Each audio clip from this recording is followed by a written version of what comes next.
To say that Frieza was furious was a grave understatement. Someone was trying to snatch away his wish from him. He then decided to investigate the location of this gigantic creature, which had to be the Eternal Dragon, because it looked like a dragon. He guessed that relying on the Ginyu Force was clearly too much to ask.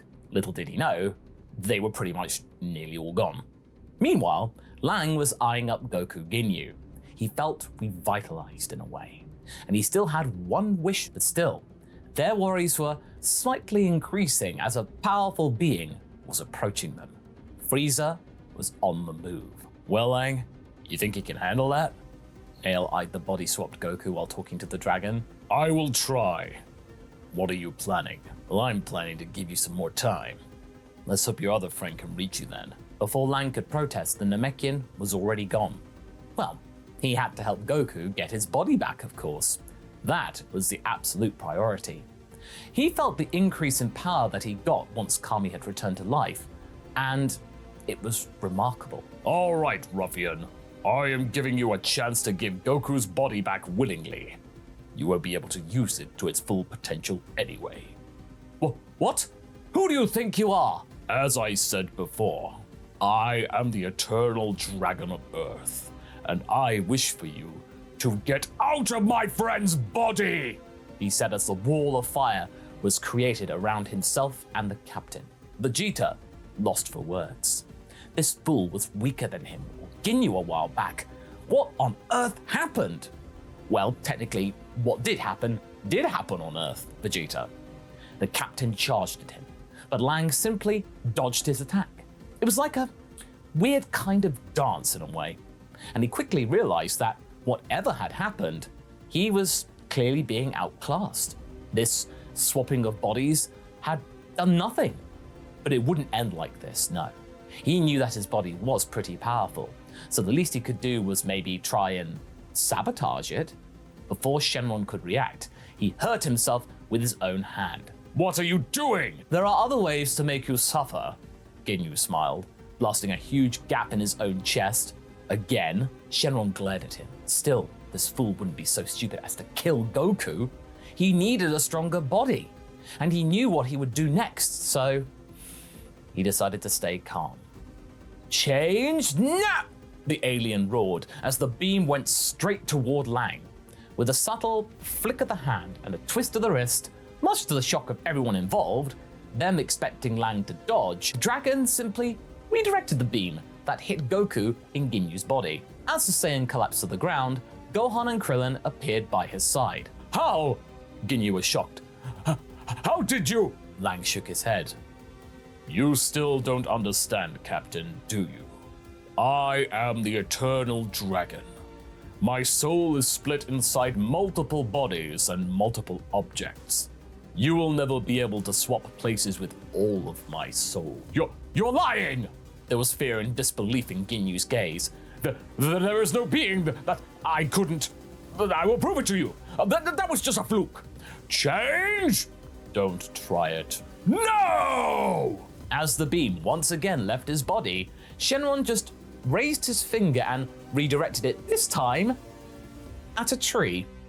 Instantly, Ginyu collapsed to the ground, completely catatonic. I warned him, Lang sighed, then turned his head round to Goku. Goku, are you all right? Yeah, you got me good, old friend. We need to find a way to heal him. Maybe we can take him back to Dende.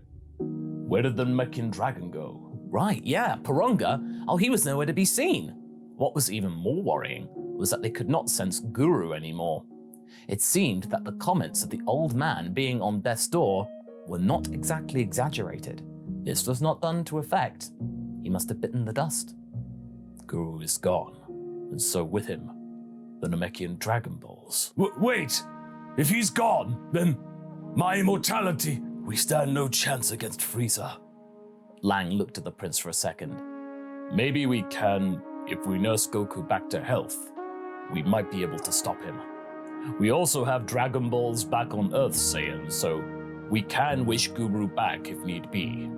Vegeta was still, quite frankly, annoyed by what had happened, and honestly, quite scared of Frieza. Also Piccolo! We need to meet up with Piccolo! Krillin added. Vegeta shook his head. Alright, the Namekian is keeping Frieza at bay. Maybe we can use the healing pod on his ship. Sounds risky, but was it the same thing that healed you? Yes it was. Let's not waste any more time gossiping. And so, the group ventured toward Frieza's ship, where Gohan and Krillin were equipped with brand new Saiyan armor because their current stuff was pretty scuffed up, whilst Goku was put inside the Takpa tank. But to their biggest worry, those who could sense energy had then realized that Nail's energy was now starting to fade, and Frieza was heading toward them. They had to be ready and keep him away from Goku for as long as they could. So, the four of them, including the reluctant Vegeta, stood against the evil Emperor. Well, such an unlucky alliance. Although you have significantly irritated me, the manner in which you fools have caused me to soil my hands is almost admirable. Congratulations. I don't do that often, you see. Laugh while you can, Frieza, but I, Vegeta, the Prince of all Saiyans, have now finally become the real Super Saiyan. Well, let's see about that, shall we? As they then attacked him from every single angle, the Emperor then realized that he actually had to put in some effort into fending them off. That was a first in a very, very, very long time. So, to not waste any more of his time, he then transformed and started wrecking everybody involved. Every trick that Lang, Vegeta, Gohan, or Krillin could throw at him was, well, unsuccessful. Still, help came in a familiar yet unexpected way. As they were about to be obliterated, a powerful beam hit Frieza's side. It was Piccolo. But he was different. There was something more about him, but something familiar as well. Shenron blinked twice. It was as if he was looking at his old friend Piccolo and his more recent friend Nail at the same time. Did they somehow become one? Dende also got near the battlefield to support them. As the Emperor started to mock the Namekian, he was absolutely shocked by the beating he had received. It was inconceivable for Vegeta. How were they becoming so strong so quickly? How can he... There was a way. You there, Dragon Man, Bald One. I need you to hurt me really, really badly. Are you insane? Shenron blinked twice, thinking that Vegeta was getting sick and tired of this all. No. If I'm in mortal danger, we Saiyans receive a power increase. Hopefully Kakarot has as well. Then the Namekian brat would only need to heal me, and we might stand a chance. Piccolo seems to be dealing all right with the threat, Vegeta. Krillin was scratching his head. Why would we need your help? And I'm pretty sure that Frieza has shown us his full power. And sure enough, after receiving some severe beatings from Piccolo, Frieza finally had enough and started to change into its next form. This then prompted Lang, Krillin, and Dende to go ahead with Vegeta's plan. Meanwhile, Piccolo was severely wounded by the newly transformed Frieza, which angered Gohan immensely, to the point of almost dealing considerable damage to the Emperor in his third form. Another monkey? You are multiplying like... Well, no matter what, I can see that you're becoming stronger. I will just have to kill you with one shot. No more Mr. Nice Emperor. And with that admission, Frieza then transformed into his final true form. His first action was to kill Dende, who had just finished healing Piccolo. Oh, you monster! Lang yelled and threw a ball of fire toward the Emperor, but that did not impress the evildoer one bit. You see, I've just taken away your most valuable resource. You must be proud. I haven't gotten so involved like that in, well, never. May that be some solace before I eliminate all of you. As he tried to blast Gohan, he was then taken away from harm's way by Vegeta, who seemed confident now that he would be able to defeat the Emperor this time around. Or the reality check he gets. It even makes Shenron feel kind of bad for him, and that's saying something, as this absolutely psychopathic tyrant was able to bring the prince to tears. When all hope seemed lost, Goku arrived. More of you? Who is that? Vegeta chuckled, with blood coming out of his mouth. Yes, Frieza. This is the legendary Super Saiyan of legend that will bring you... That was enough for the Emperor. He had heard enough. He had been starting to get bored with the phrase the legendary Super Saiyan of legend and all of the nonsense that Vegeta was spitting out of his mouth. And just like that, the Prince of All Saiyans was at death's door. Before he slipped away into the ether, he revealed all that he knew about Frieza, about the destruction of the Saiyan race and all the servitude that they had to suffer. Shenron was quite sure that even without the Emperor's supervision, the Saiyans would have been up to no good, but seeing Vegeta in that state did not bring him joy. And after a short while, Vegeta was no more.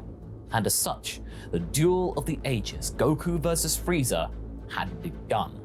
And it surpassed everything that Shenron had seen in all the centuries of his existence. Initially, the two of them were quite evenly matched, much to the Emperor's surprise. He thought he'd finally got the jump on everybody, but nope. And not only that, but the ways in which the Saiyan tried to outsmart him were rather novel. Sadly, it quickly turned out that Frieza was only using a tiny fraction of his overall power, and when he powered up to 50%, the tables suddenly turned. Even Kaioken times 10 proved to be unsuccessful. But still, there was one more thing Goku could do. He could use the Spirit Bomb. But he needed Frieza completely not focusing on it for that to happen. Well, that meant that the rest of the fighters had then decided to task themselves with this most dangerous of jobs. Though Frieza was hardly amused by their efforts, of course. Piccolo's special beam cannon? Avoided. Krillin's Destructo Disc? Blasted away. Gohan's Masenko? Hardly even a scratch. Shenron's telekinesis and attempts to throw trees at him? Maybe one of them could have been Ginyu, he had no idea, but no. Hardly a challenge, a trifle. Still, it was stalling for time, and meant the Emperor was completely unfocused on what Goku was doing. All the while, the Spirit Bomb continued to grow, and before Frieza realized exactly what was happening, the orb of purifying energy had struck him, seemingly vanquishing him. Was it over? Well, it seemed like it was over. They had done it. They had ended the scariest villain in the universe. Well, not quite.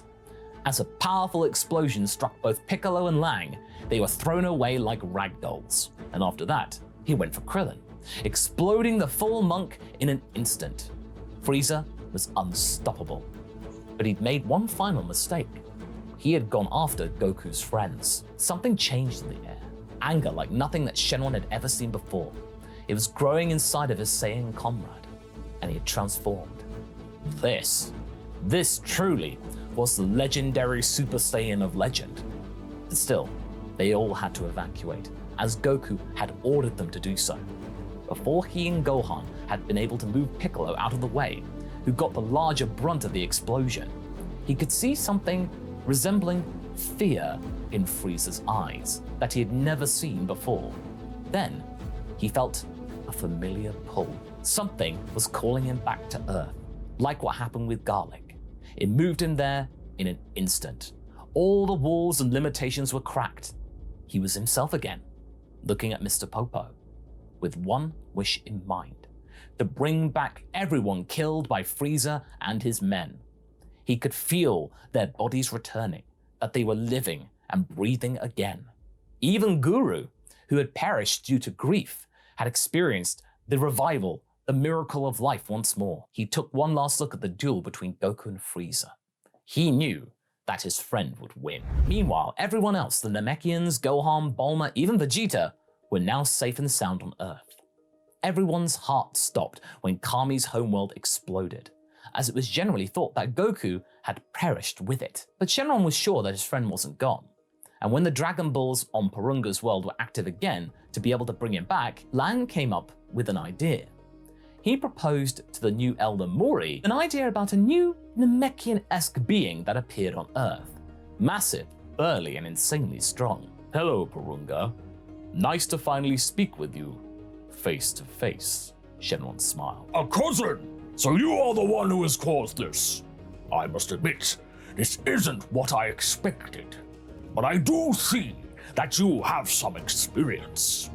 I believe we can both benefit from this. And after we reform Namek, You can guard your planet better. The two quickly became friends and trained together with Piccolo. Whilst Porunga wasn't exactly used to his body, his natural potential was even greater than Shenron's. They didn't want to risk another threat rising, so they spent the remaining time on this planet before Namek had fully returned on getting stronger. Little did they know, an opportunity to test their strength would arrive really soon. Frieza, resilient as he was, hadn't completely perished with Namek, and together with his father, they had been plotting revenge against the denizens of Earth. Not only that, but the future was going to bring even darker clouds towards the world. But still, our friends would get some unexpected help from another timeline. But as of now, there is no threat. Yet. Only two dragons focused on being their best selves to serve their people. But the clock was ticking for both of them. And that's where we're going to be leaving things for right now.